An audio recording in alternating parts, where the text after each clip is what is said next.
BNP যদি নির্যাতিত হয়ে থাকে তাহলে জামাত কি বঞ্চিত ছিল কি না? আমি তো মনে করি জামাত বঞ্চিত ছিল না।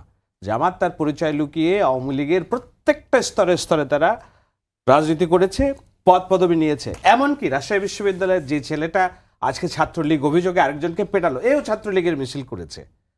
এটা ছবি আমার কাছে আছে, ছাত্রলীগের হয়ে মিছিল করেছে। এই জন্যই তো দেখলাম 5 তারিখের পরে ঢাকা বিশ্ববিদ্যালয় থেকে শুরু করে হেন কোনো জায়গা নাই। এমনকি এই 64 জেলার ডিসির অন্তত 50 জন সব আসলো থেকে লুঙ্গির নিচ থেকে আসলো, এবং এদের সবাই রাতারাতি যারা শেভ করতো তারা হঠাৎ করে একটু দাঁড়িয়ে রাখলো এবং তারা সব জামাত ইসলামের হয়ে গেল। সুতরাং বঞ্চনার ইতিহাস যখন বলেন তখন বিএনপির সাথে জামাতের বঞ্চনা বঞ্চিতের ইতিহাস যদি মেলান তাহলে ওই জায়গায় একটু আপনাকে বাদ রাখতে হবে। এতটুকু আমি জাস্ট ধরিয়ে দিলাম। কিন্তু 16 থেকে না, দাঁড়িয়ে নিয়ে আমার আপত্তি নাই, আমি বলছি আর একটা বিষয়, সেটা হলো ওই যে কুষ্টিয়া ইউনিভার্সিটির যে ভিসির কথা। এখন আমি কুয়েটের কথা বলছিলাম। কুয়েট, হ্যাঁ, কুয়েট না, এটা ইসলামী বিশ্ববিদ্যালয়। আমি কুয়েটে যাক, আমি একেবারেই মানে ব্লাজেন্টলি আমি খুব দলীয় এজেন্ডা বাস্তবায়নের পক্ষে আমি খুব ওকালতি করব না।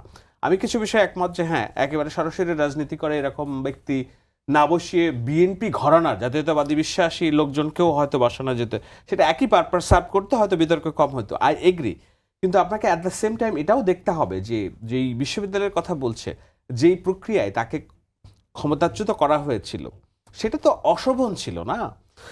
সাধারণ ছাত্রের নাম দিয়ে একটা গুপ্ত সংগঠনকে দিয়ে আপনি এই প্রত্যেকটা বিশ্ববিদ্যালয়, প্রত্যেকটা কলেজে ছাত্র রাজনীতি নিষিদ্ধ, শিক্ষক রাজনীতি নিষিদ্ধের আন্দোলন করলেন। পরে দেখা গেল যে যখন সংসদ নির্বাচন আসলো, ইচ অ্যান্ড এভরিওয়ান ইজ পদধারী গুপ্ত শিবির ছাত্রলীগের নেতা। তো আপনার তো এই সততা তো থাকতে হবে। সততার মধ্যে যদি আপনি সঠতা ঢুকান তাহলে তো ওই সৎ লোকের শাসন আর শঠ লোকের শাসন দুটি বিষয় নিয়ে আমাদের চিন্তিত হতে হয়, এবং ওই ঝামেলা আমরা পড়ে গিয়েছি। না, একটু স্বীকার করেছে যে সৎ লোকের শাসনের বিষয়ে তার আসলে কুছ তো ইয়াকিন রাখো।